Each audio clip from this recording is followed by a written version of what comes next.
Howdy, everybody. This is Bruce with Board Game Impact, and I am here. um, I am here streaming our second live streamed episode of Board Game Impact podcast. So we're gonna do the live recording here in a minute.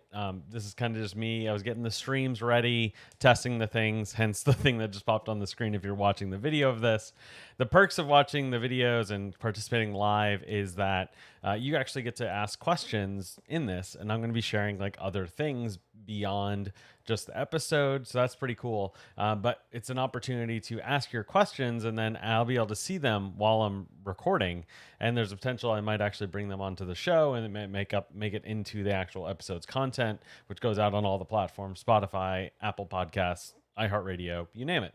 But with that, so this is a board game related podcast, and we also talk other gaming things. And I've got gaming events happening coming up soon, so I'm going to be sharing some of that in the episode too. So by asking your questions during the chat, during the actual stream, it's a really cool way for me to like dig deeper with you and answer some different things.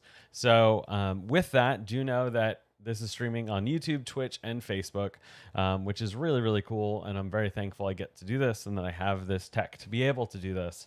But with that, when I'm in the actual podcast recording, my audio will be muted from the computer. So if you're used to Twitch having the different animations, those will still be there.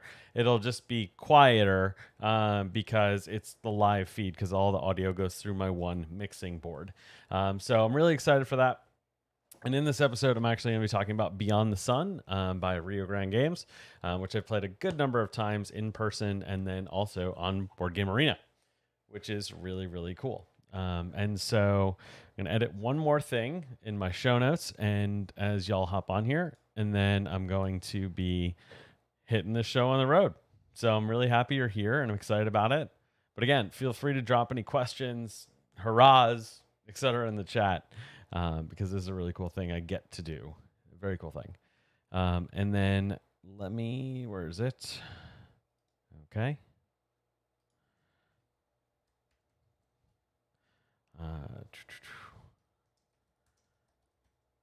Had to make one more note in the episode notes. You know how it goes. Cool. Okay, so I'm going to be hopping into the actual live recording here right now. So what's going to happen is I'm going to transition the screen, and then with that, getting a little bit of feedback. And then with that, it's going to have some stuff. So the audio will be muted for the screen. So I'm excited about this. This was so much fun to do last time, and I hope you enjoy it too. So let me know you're here. Drop yourself in the chat. Very much excited about this.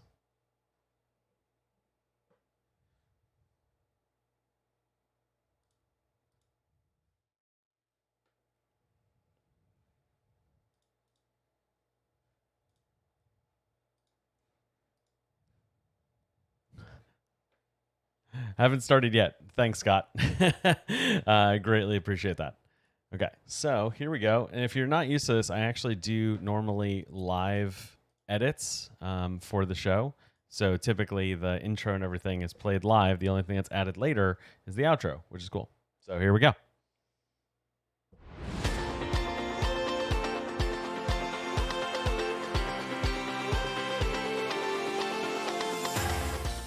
In this episode of Board Game Impact, I'm going to be talking all about Beyond the Sun. And so it's going to be really cool and a little out of this world. Stay tuned.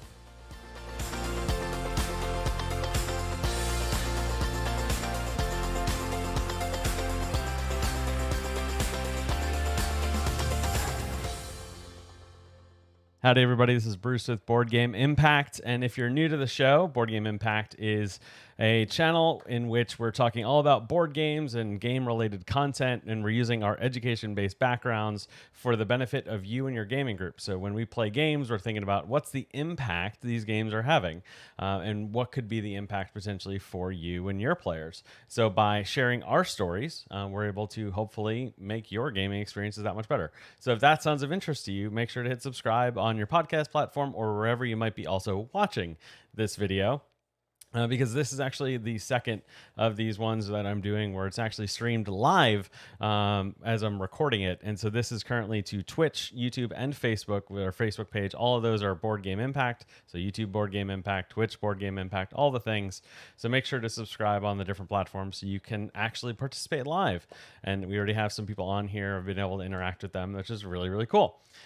So in this episode, I'm going to be talking all about Beyond the Sun. But before I get there, I want to say thank you for a couple really cool things that happened since the last episode. So last episode was episode 60. It was the first one that I've done a live stream for. And I was talking about Destiny Quest, which is a game book series. I highly recommend you check that out and check out that episode. So it's one of those choose your own adventure style books. So if that brings any nostalgia just by me saying that, go check out that episode. Well, since then, I have been thankfully also reached out to by the author of those books, Michael Ward, saying thank you for making that content. He shared the live video and the podcast to the Kickstarter page for his latest Kickstarter for the World Companion book, Champion book. And then besides that, also Sterling, Jeremy, and others for reaching out and sharing some kudos and talking about how what we were sharing about the game book brought some sparks to them and what they would like to be doing. So Jeremy and Sterling, I hope the game books turn out wonderfully for you. If there's any recommendations in there or as you encounter different things or want any different tips, please don't hesitate to ask. But I'm just excited for you and your journey with all of this, and just really appreciate all the kind words and support. And so a couple other updates to share. So with the last episode, not only did I have this cool feedback, but we actually crossed 9,000 downloads of this podcast, which is completely incredible. And so if you have ever listened to the show or you're here now, obviously, but I just want to say thank you for helping that make that happen. I never even fathomed that happening when we first started this, because we just wanted to put some good out into the world within the board game community that has given us so much. And so thank you very, very much for making that impact on us. And it just makes us want to go and do more of the things. That being said, obviously I keep saying us and we. So typically I'm joined by Josh. So Josh also is an educator, but Josh is also in the start of his fall semester at the university he works at, but he is also studying for an exam that's coming up for him to potentially continue his education. And so just send the good vibes to him, just like you've been sending the good vibes to me as I've been navigating my PhD. And so, yeah, Josh, kick butt on your exam once you get that scheduled. But I know you're in full-on study mode, but just want to share those good wishes. Another really cool thing is that next weekend, I'm actually going to be playing Twilight Imperium 4th Edition with the Prophecy of the Kings expansion. If you're not familiar with TI4, as it's colloquially referred to, this game's been out since early 90s. It's a game by Fantasy Flight Games, which is really the game that put them on the map, designed by Christian T. Peterson. And it is what is, by all intents and purposes, considered an epic game. And so we're literally probably going to be playing it for about 10 to 12 hours next Saturday. It's one of my favorite games because of the immersion and the depth of strategy and different elements that you can pull into it to really make the most of that really cool experience.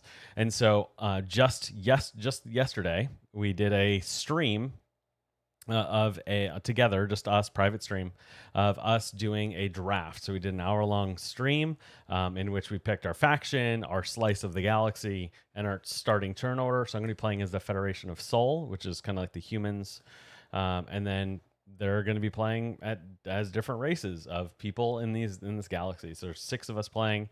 This is going to be my 5th time playing TI4. I'm very much excited about it. I've never played with the expansion, so this is going to be a new experience. And I've only played with one of the other players I'm playing with, so it's also going to be a lot of new. But I'm excited. Been already doing my research and things, and so I'm going to be actually, if you're watching this live, I'm going to show you some of my notes that I've been taking, not by strategy, because I don't want them to watch this stream or listen to this and know what I'm going to do, but kind of how I'm approaching it. And so I'm going to do that at the end of this, which I think is going to be really cool to do. So if you have questions about any of that or have never played an epic game, please make sure to reach out, and I'd love to give you some advice or from our experiences, right? Because that's why we're here. And so with that, today I'm here to talk about Beyond the Sun. which is published by Rio Grande Games. The designer is Dennis Chan. Art by Friends Woolwinkle. It plays 2 to 4 players, about an hour to 2 hours of playtime. And it is honestly been a really cool experience. So I have played this in the last 2 years because that's how long it's been out. I've played this both in person, briefly, and then I played it a lot online during COVID lockdowns because it has a really wonderful port to Board Game Arena. And then I finally was able to pick up my own copy, and we've been playing a lot 2-player. So I've had a great number of experiences playing this game at different play accounts. I've played it asynchronous, I've played it live. And so, yeah, so this is going to be a really cool conversation of kind of what's going on here. But really what Beyond the Sun is, and this is pulling from their Board Game Geek page, the Beyond the Sun is a space civilization game in which players collectively decide the technological progress of humankind at the dawn of the spacefaring era, while competing against each other to be the leading faction in economic development, science, and galactic influence. The game is played over a variable number of rounds until a number of end game victory achievements are collectively claimed by the players. The winner will be the faction with the most victory points, which is obtained by researching technologies, improving their economy, controlling and colonizing systems, and competing for various achievements throughout the game. So, in summary, you're going for most points. You're going to get points for just about everything you do. Some are going to be worth a lot more. Some are going to be worth a little bit. But I've had scores ranging from 60, 50, 60, all the way up to 100. So depending on how play goes, you can have very different outcomes with this. But again, you really have this combined technology tree, and you're on the dawn of spacefaring, so you're going to also be sending out ships. So how do you play Beyond the Sun? Well, one of the things I love, and this is burying the lead a little bit, but how simplistic a turn is really, really great design. And what's fascinating about Beyond the Sun is that this is Dennis's first game. So Dennis Chan, the designer of Beyond the Sun, this is the first game Dennis ever designed that got published. And talk about knocking out of the park, because something that we tend to look for in games is simplistic turns with a depth of strategy, right? So there's 2 kind of ways you can go. It's called a T organization. Sometimes if you're looking at like organizations, do you go surface level on a lot of things, or do you one thing deeply? And so this is one thing deeply. So on your turn, you do one thing, just one. Then you produce resources, and then you check if you have any end game victory points, like so achievements. Have you done anything that warrants an achievement? So on your turn, you move your action pawn to an empty space and then take that action. Period. That's it. Move where your one pawn to a new space. Can't be where it just was. The same hexagon it was on, because it's a hexagon player piece. But it can be, if that action has multiple spots, you can move it to one of those empty spots. It just has to move to a new spot. Then you conduct your production phase, either producing ore, growing your population, or trading resources one another. So like a swap of, hey, I have a lot of ore, I actually need more people. I'm going to swap that out.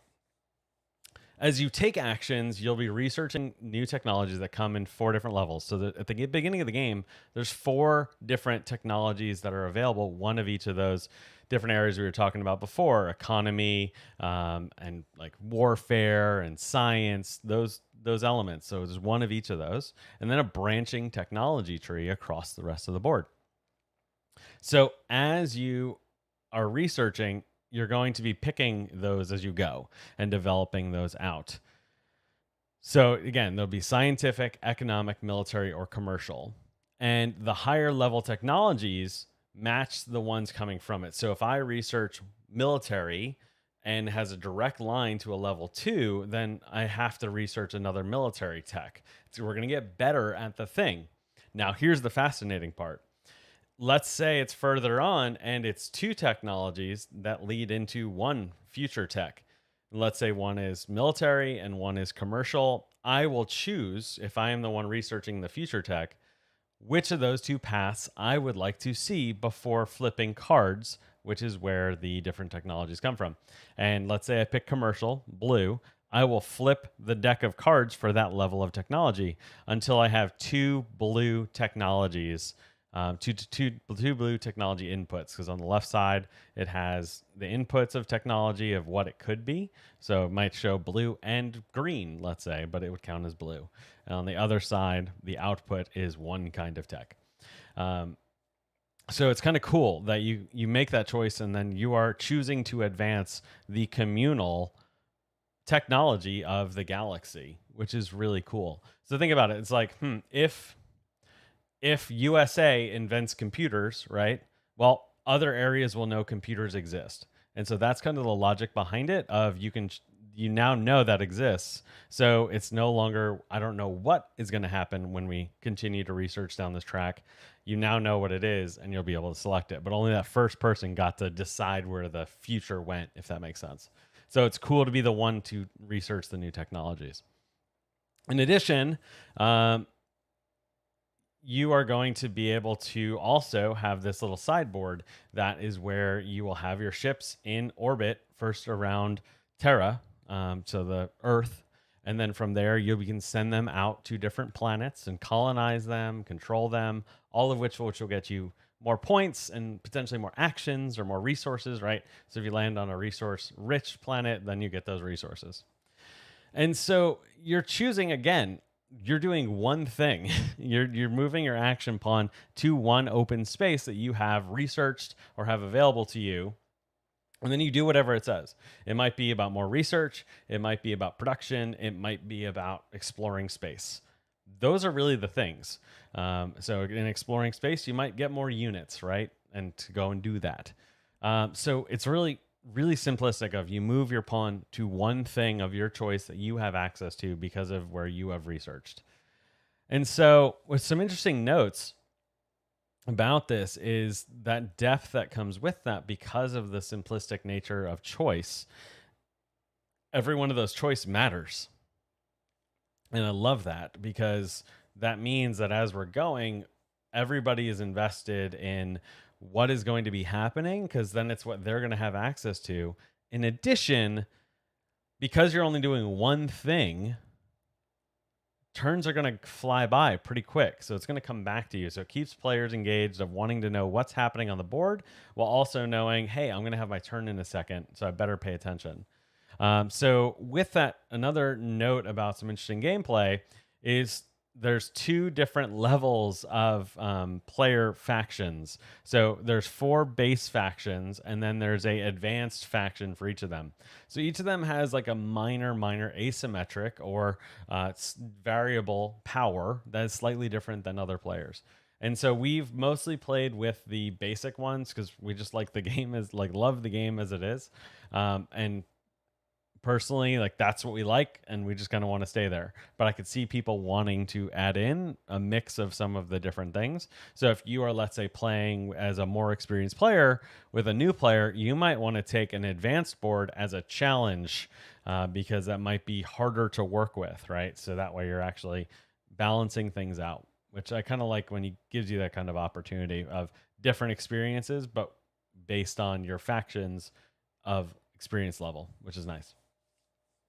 The other note about that shared tech tree cannot be understated of how interesting that tech can evolve over the game, and how evocative just these words can be because it's just text and some symbols for some of these different things. It's not a picture. If it's not like you're playing Terraforming Mars and all of a sudden you've researched how to, let's say, pull an asteroid out of orbit and it's got a big old picture of an asteroid with like jets on it. No, it's just a card with text and a little spot to put your player pawn.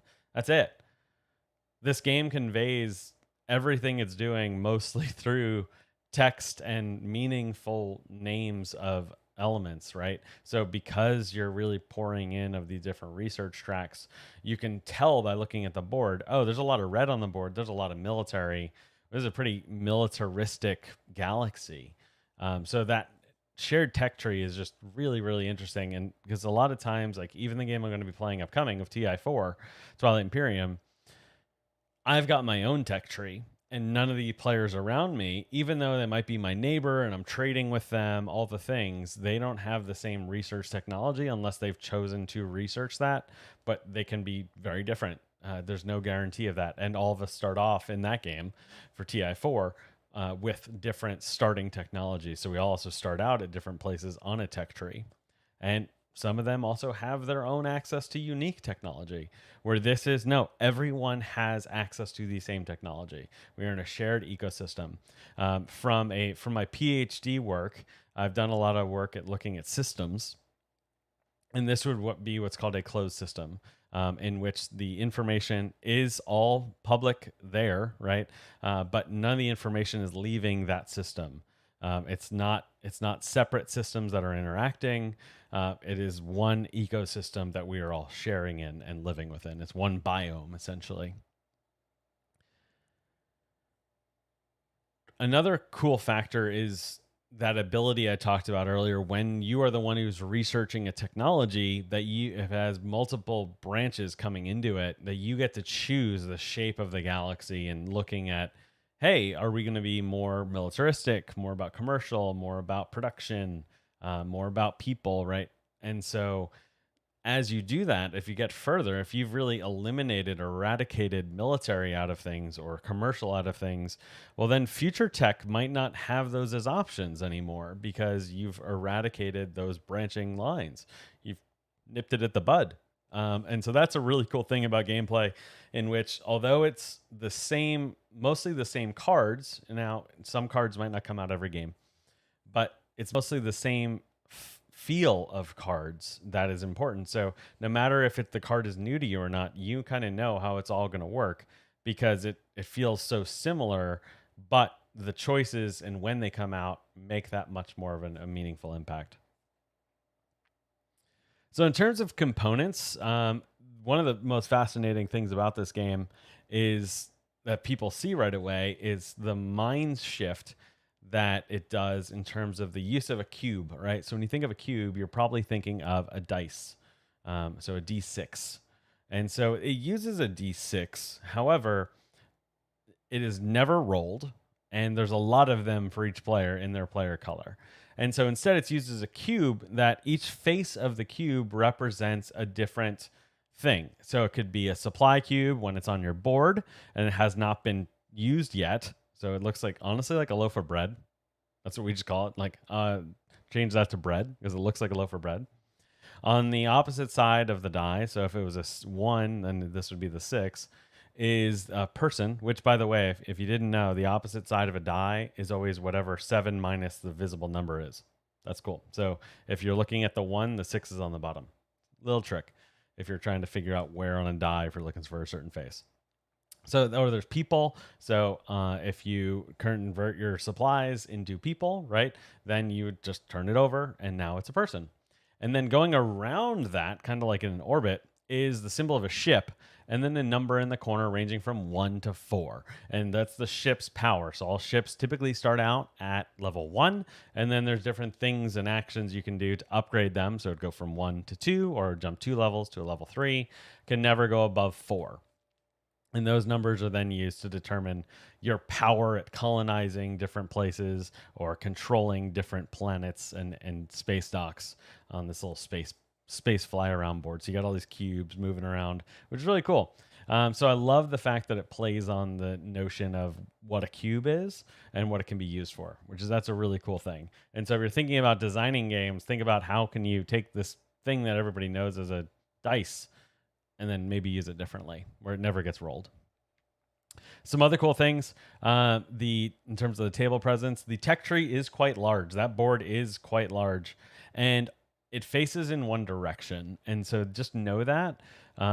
For us, that table presence, there's a phrase that my wife and I use of being like same siders. So when we go to restaurants, we do not sit on the same side. We are not same siders. When we played this game, we wanted to actually be sitting on the same side, just personally. Now the text is large, like you can read it upside down, and if I'm more familiar with it, right, you might be more comfortable with that. That's my one hang up with this game. Spoiler alert, is like, I don't know, I want to be sitting upside down looking at text the whole time. So if you can sit on the same side of play, or if you have like a lazy Susan, that might be a cool idea too. But that is the only hang up, and that it's minimal. But for this game, again, we wanted to be same siders. The player boards are actually a nice dual layer player board. Now they're thinner player board, so it doesn't fully like sink the pieces into them. So if you're not familiar with the dual layer, it's where there's a solid layer on the bottom, and then the top layer has the cutouts for where you can put things. And so things, if like a disc or a cube sits in there, it kind of stays. Which is super nice because on your board you're going to put out a lot of little cubes, and so it's nice to kind of slot in, but it's not high enough where they're locked in. But if you nudge it, things like that, they're not going to move. But it is a nice added addition, and that was definitely not something they needed to do. But I think the game is a lot better because they did it, so that way things aren't moving around. Because I could see that completely messing with someone's game. So actually, in retrospect, yeah, I'm going to say they needed to do it, and I'm glad they did it. But Rio Grande Games is not always known for adding those kind of things to games, and so I'm thankful they did it in this game. Another thing about components and table presence, I mentioned at the top of the episode when talking about this, I played this a lot on Board Game Arena. Now, on Board Game Arena, I don't have any of the same issues of being a same side part of the table because no matter who you're playing it with, we're both looking at the same computer screen or our own computer screens. And so it's always oriented the correct way. And I've also played it on the iPad like that via Board Game Arena. And so the fact that I'm doing one thing on my turn and it's always facing me, this made it a phenomenal port to Board Game Arena. And it's honestly a blast. And so playing it multiplayer on Board Game Arena, I've done it live and asynchronous, turn by turn. So essentially when I finish a turn, it sends whose ever turn it is an email, and they have X number of time to then take their turn. And because it's so much of a Euro game in which you're taking your actions and making your choices, yes, the things are going to affect other players in terms of what's available, but that means you can just take your choice and then not have to wait for input or actions by other people. So it goes rather quickly, which was great. So what it brought out in other players and myself, game nights that just kind of flew by. I know I'm talking about planes and spacecraft, and so of course I made a pun, and unintentionally actually. But really, like, we were sitting there and the night just flew by because we were so immersed in the game that was happening that we wanted to invest in that storyline. And the meaningfulness of the choices we were making, we wanted to bring out the best in our own plays. So for us, it was really cool, and that's been at every player account. And also, when I've played it online, like, we still talk about some of those games because it was more kind of epic moments because you wouldn't necessarily always see the thing live, and then you'd go in and be like, oh my god, what did you just do? And then you'd look back in the chat or list everything. It's like, oh, that is so cool, that you were able to make all those synergies happen. And so it's been really cool to have those experiences. In terms of like competition and enjoyment, because that has been a thing, we've been fully immersed, like I've talked about, but full immersion doesn't mean always that comes right back to the table. It's just we were present at that one time, right? And so the question is, did we have that multiple times? And the answer is yes, to the point of when I finally got a copy for our house, we finally played it 2-player. This was a couple weeks ago, and literally my wife wanted to play it 3 nights in a row because she beats me typically in every game we play. She did not beat me the first game, and she's like, she lost by like 3 points. So like those close games. And then we played again, and it was very close again. Unfortunately, she still lost. And she's like, I want to kick your butt at this game. And so we played it again, and it didn't go in her favor. I had my best score of all time, but we don't always play to win like that. We play to have fun, but that was just a really cool experience for us, and it's been fun to do.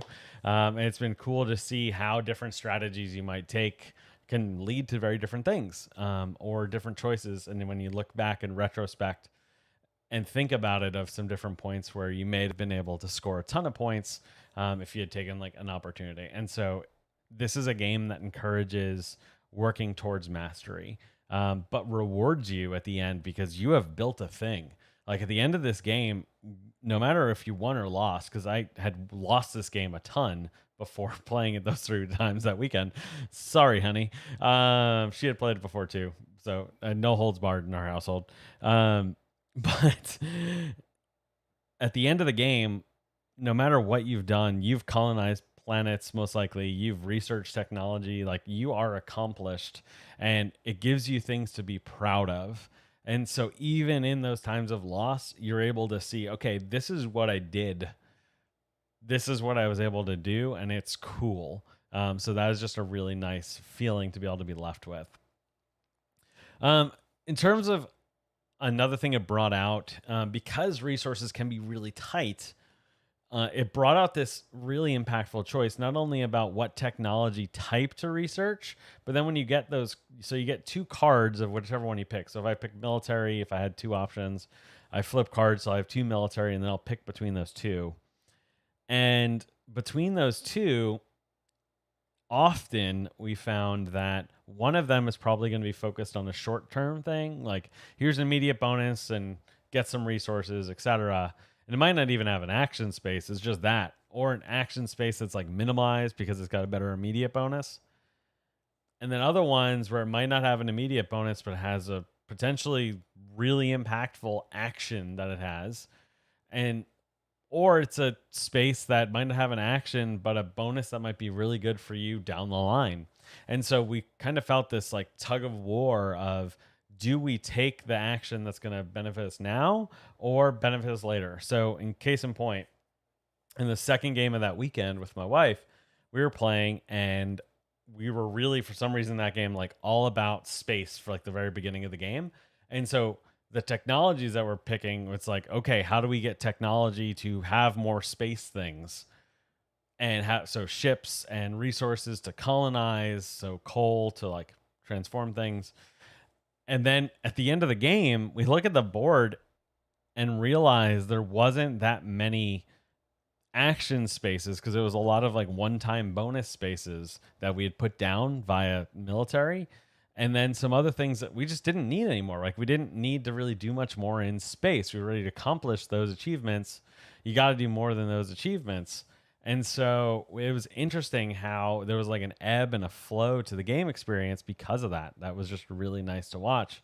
And so again, besides having already that depth of thought and meaningfulness, you're then balancing, do you want something for now, or do you get something that might benefit you down the line? Because you also don't know how it might benefit your opponent's immediate, short term, or down the line. So it's a really cool kind of little moments that you get when you're presented with those cards, and it feels like you're really doing a cool thing. So how would this game fit into teaching other games? Honestly, this is probably the best game I've ever played that has a tech tree. And so if you're wanting to encourage learning about a technology and how we all kind of work in the same ecosystem, I would highly recommend this, especially if you want to just like learn, if you're interested in space at all.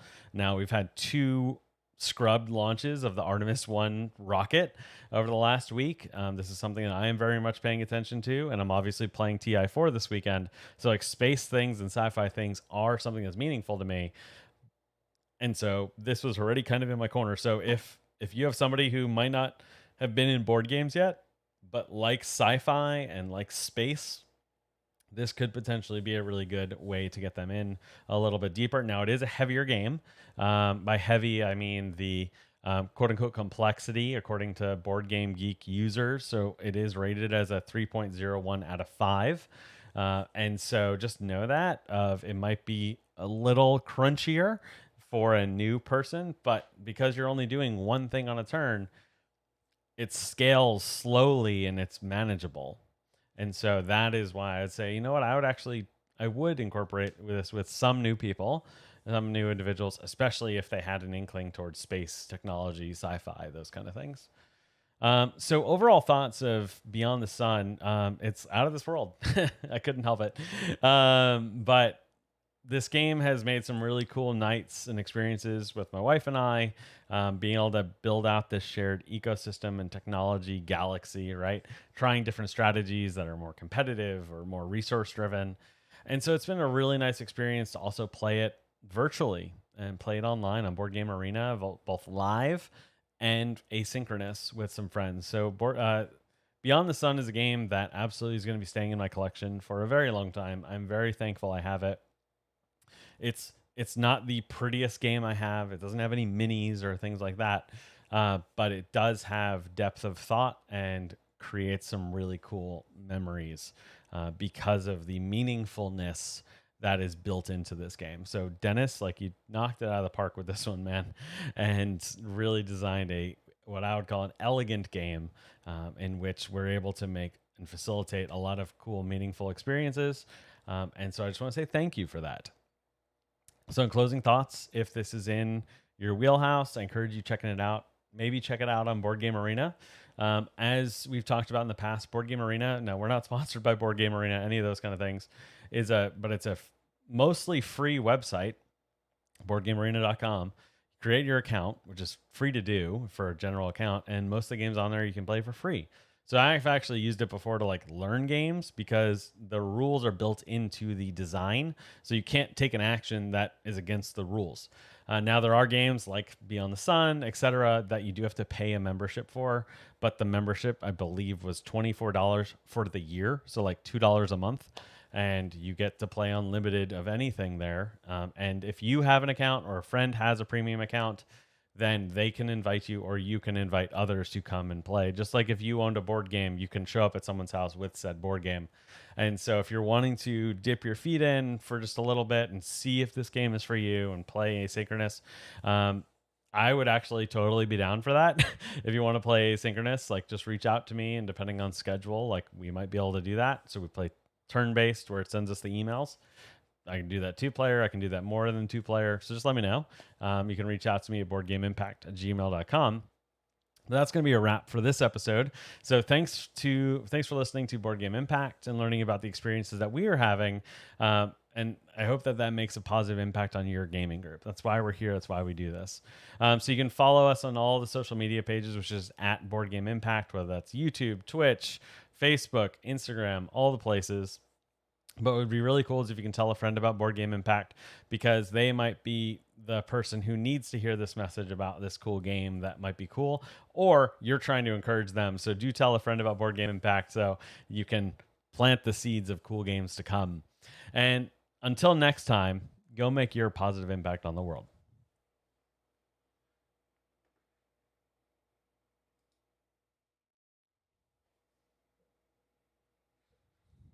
Well, that was fun. So thank you for joining me for this live podcast recording. I promised I would show some of this,